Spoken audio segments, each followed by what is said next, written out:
Swayam Prabha. Digital India. Educated India.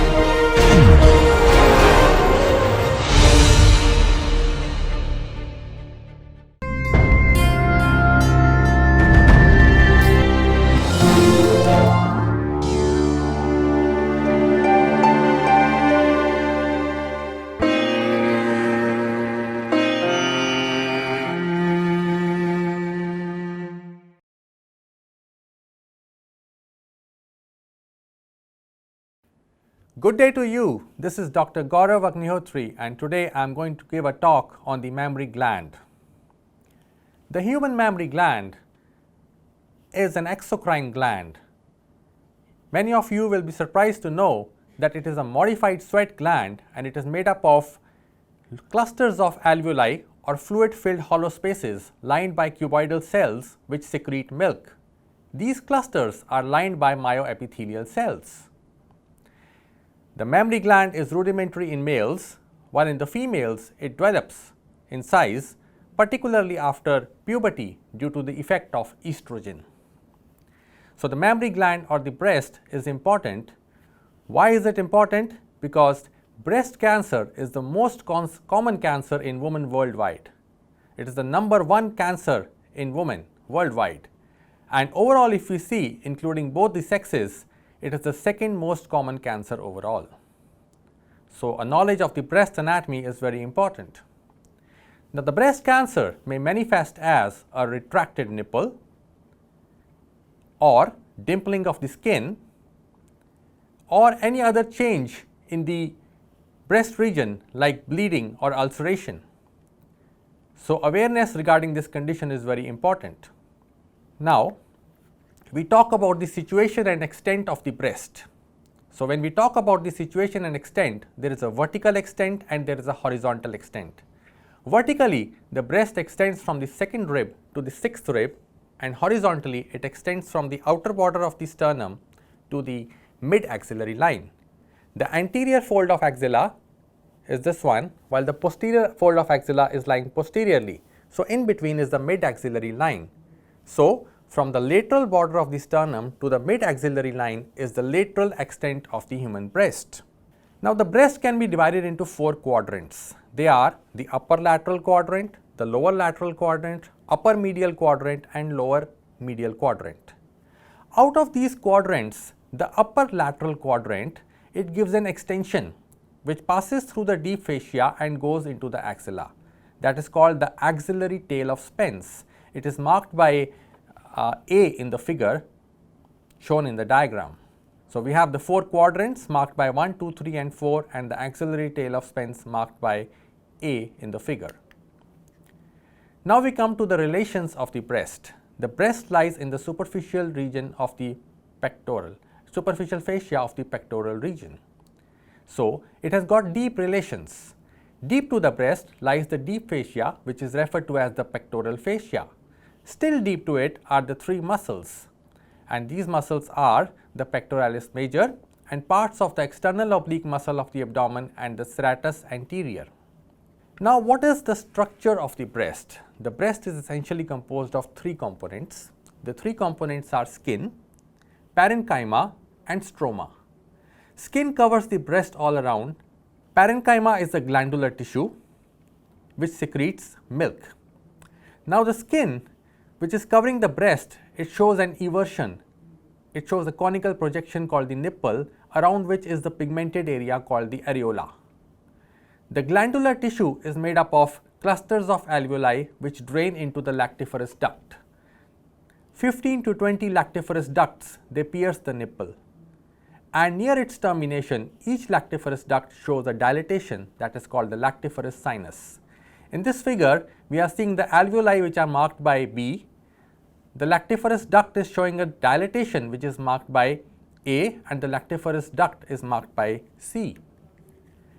Now, the stroma of the breast is of 2 types, fibrous stroma and fatty stroma.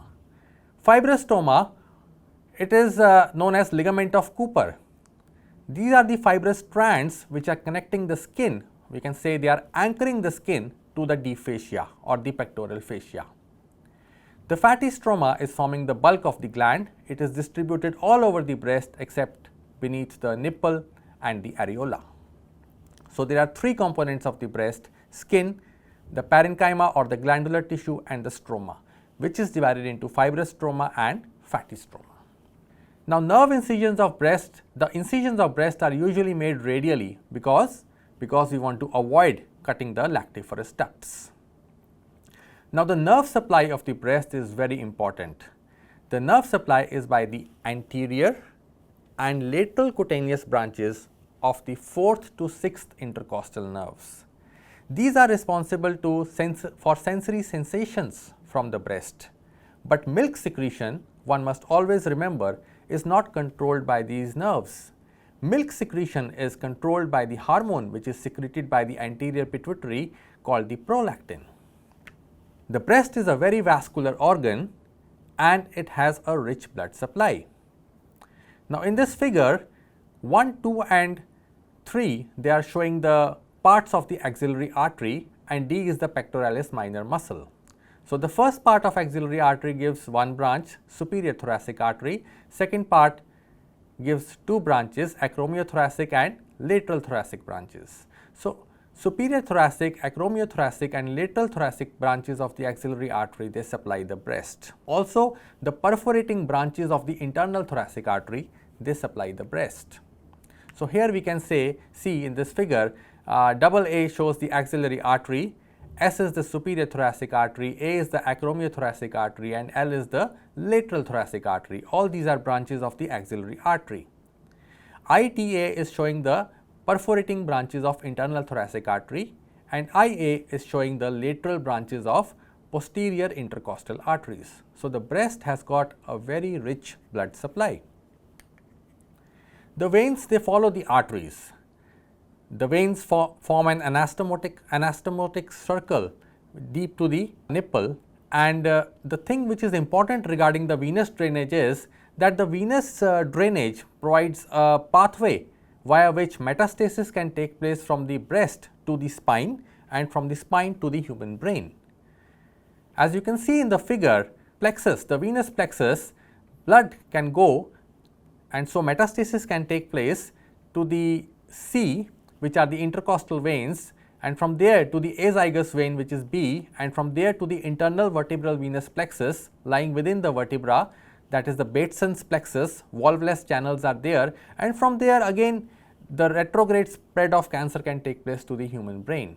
So, this pathway every doctor and every clinician must keep in mind, a venous pathway which mediates the spread of breast cancer from the breast to the spinal region and from there to the brain. Carcinoma of the breast definitely spreads by lymphatics. 75% of the lymph from the breast is drained by the axillary lymph nodes. So, there are two organs in our body whose carcinoma spreads by lymphatics, very important. There are many organs, but these two are very important. One is the breast, other is the stomach. 75% of lymph from the breast drains into the axillary lymph nodes. The most important in the axillary group is the anterior group of lymph nodes, which lies in relation to the anterior fold of axilla. Then we have the posterior group of lymph nodes, which lies in relation to the posterior fold of axilla. We have the lateral group of axillary lymph nodes lying in relation to the upper part of humerus. We have the central group of lymph nodes lying in the fat of the axilla, and then we have the apical group of lymph nodes lying below the clavicle. So, there are 5 groups of axillary lymph nodes, out of which the most important one is the anterior group of lymph nodes. 75% of the lymph from the breast drains into the anterior group of lymph nodes and the axillary lymph nodes. So, lymph from the breast will go to the anterior and posterior group of lymph nodes, and from there to the central and lateral group of lymph nodes, and from there to the apical group of lymph nodes. Invariably, in cases of breast cancer, the lymph nodes are enlarged. So, if the spread has taken place to the lymph nodes, one must make it a point to palpate for the presence of lymph nodes if a lump is present in the breast. 75% of the lymph drains into the axillary lymph nodes, and this diagram here is showing all the axillary lymph nodes. Now, F is showing the parasternal lymph nodes. 20% of the lymph from the breast drains into the parasternal lymph nodes, and 5% is going to drain to another group that is called the posterior intercostal lymph node. So, this figure here is showing all the three groups: axillary group, which is draining 75% of the lymph from the breast, parasternal, which is draining 20% of the lymph from the breast, and the posterior intercostal, which is draining 5% of lymph from the breast. So, lymphatic spread takes place for breast cancer. Now, metastasis can also take place to some other lymph nodes like the deltopectoral lymph nodes and the cephalic lymph nodes. There is a subareolar plexus of Sape which has been described, and this is a lymphatic plexus present in relation to the breast. When we talk of the lymphatics of the breast, we have to classify them as superficial lymphatics and deep lymphatics. Superficial lymphatics are those which will drain the skin of the breast except the nipple and the areola, while the deep lymphatics, they will drain the parenchyma of the breast, they also drain the nipple and the areola. Now, there are communications between the superficial lymphatics of the right side and the left side, and so this can be responsible for spread of breast cancer from one breast to the other. And the superficial lymphatics of the breast are also communicating with the superficial lymphatics of the abdomen. So, the breast cancer can spread from one breast to the abdomen also through the superficial lymphatics. So, this is showing you, the blue colored is the subareolar plexus of Sape, and this figure is showing you how lymphatic channels from the subareolar plexus of Sape are moving on to A, that is the anterior group of axillary lymph nodes. Now, we come to the development of the breast. This development of the breast is important because it explains how the polythelia or polymastia may occur and at what sites they can occur, and it also provides a correlation between the milk secreting parts of human beings and animals. Now, the breast develops from an ectodermal ridge, and this ectodermal ridge or the Schultz line extends from the axilla to the groin. Subsequently, it disappears, it remains only in the pectoral region, and in that particular region it develops, this ectodermal ridge develops a pit, and in that particular pit the buds develop, and these buds, they subsequently form the lobes of the breast.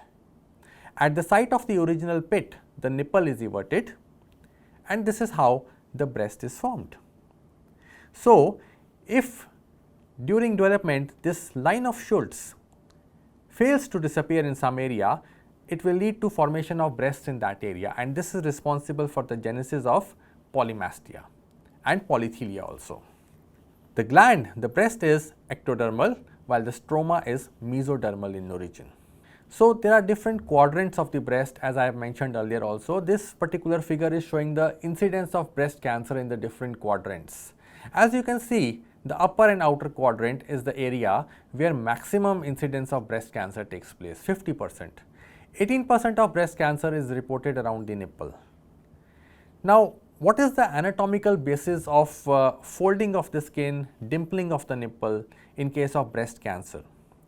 See, if the metastasis, if this breast cancer is involving the ligaments of Cooper, then these ligaments of Cooper, they get tightened, and because of their tightening they get shortened, and because of their shortening they manifest as dimpling of the skin or puckering of the skin.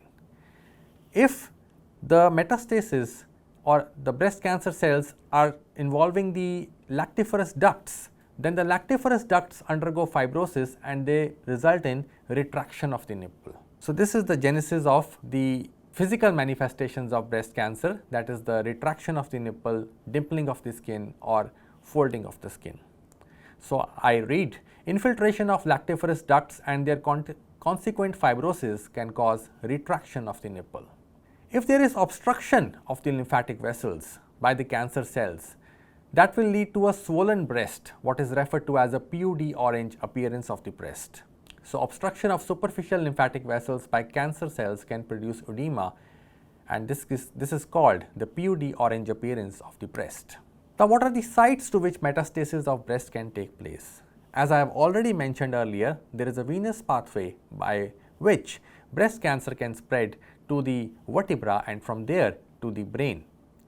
Well, the breast cancer can spread from one breast to the other via lymphatics. It can spread from breast to the abdomen and liver via superficial lymphatics, or the breast cells may just, the metastatic cells may just drop as secondaries to produce manifestations in the pelvic region, what is referred to as the Krukenberg's tumor of the ovary. Breast metastasis can take place to the bones. It can cause weakening of the bones, what is referred to as osteoporosis. So, this condition needs to be contained, the breast cancer needs to be contained as quickly as possible, and for that it needs to be detected as quickly as possible.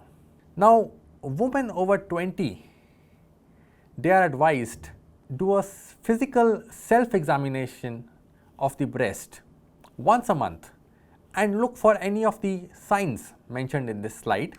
They are advised to look for a lump, dimpling of skin, change in color or texture of skin, change in how the nipple looks. So, all these features can indicate the existence of breast cancer. And as I mentioned earlier, early diagnosis indicates good prognosis. So, ladies above 20 are advised to have a self-examination of the breast once a month at least after they attain the age of 20.